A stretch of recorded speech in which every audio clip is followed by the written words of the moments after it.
Hi, Carl. Welcome back again. How are you? Good, Kashif. Great to be with you again. Fantastic, mate. All right.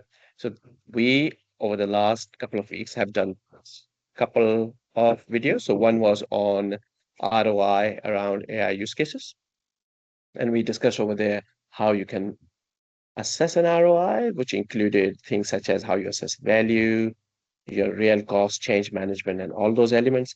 Then we discussed around how you can assess AI use cases across the four pillars. And the last discussion we are having around this one, which is very important, is how you can choose and enable an AI use case. And I know, Matt, you have been having quite a few discussions around this one. So take us away. Okay. Again, another example of clients coming to us and saying, hey, we've got these great ideas coming from the ground up. All the staff in the team think about all these use cases, and there are bottlenecks, and there's sometimes we can't get them off the ground. Can you help us think about how we can ensure that AI is getting off the ground and achieving ROI?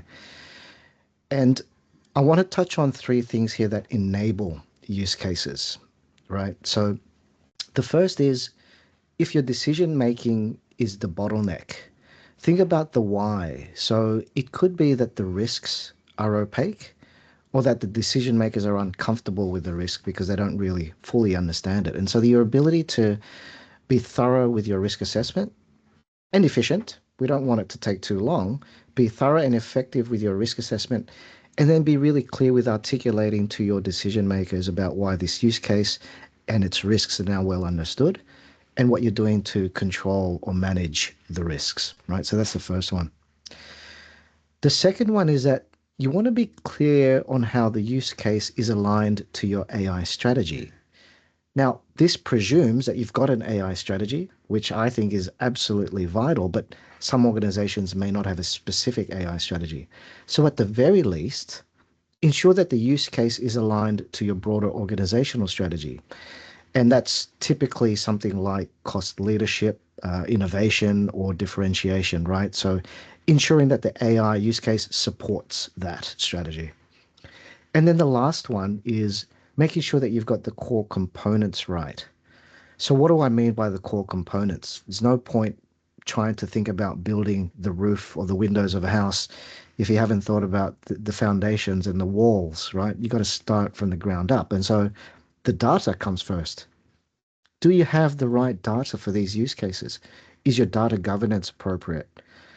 And then thinking about some of these decision making workflows or the governance workflows that I've just touched upon, that ensures that these use cases can get through to proof of concept, or at least get off the ground. And then once they're approved, do you have the right change management and support to ensure that we can embed these use cases into the workflows, embed these use cases into your organization?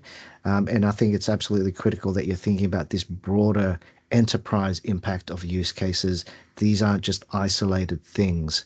And so this is the advice that I would give if you're thinking about trying to get use cases off the ground. That's fantastic, Carl. I love your three pillar model.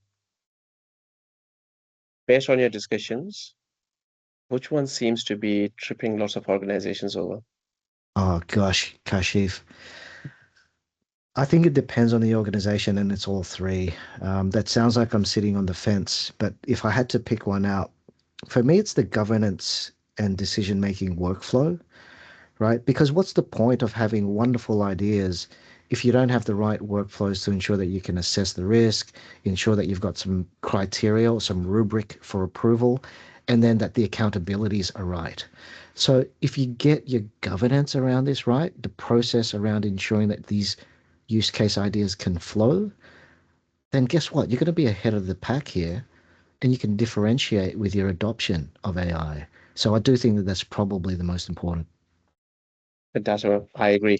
And as both of our mantra is, start small, go big, and there's lots of small things what organizations can do. And in my experience, Carl, lots of these things needs to happen before. So you can't just start thinking about these things as at the same time when you are starting to implement the use cases. So you have to start putting some of the foundations beforehand. Lovely, man. I think this was fantastic. I know we have got few other things to discuss next time as well, but any last thoughts on this topic? No, nothing else from me. Always great talking to you, Kashif. Thanks, Carl. See you on the next one. Bye.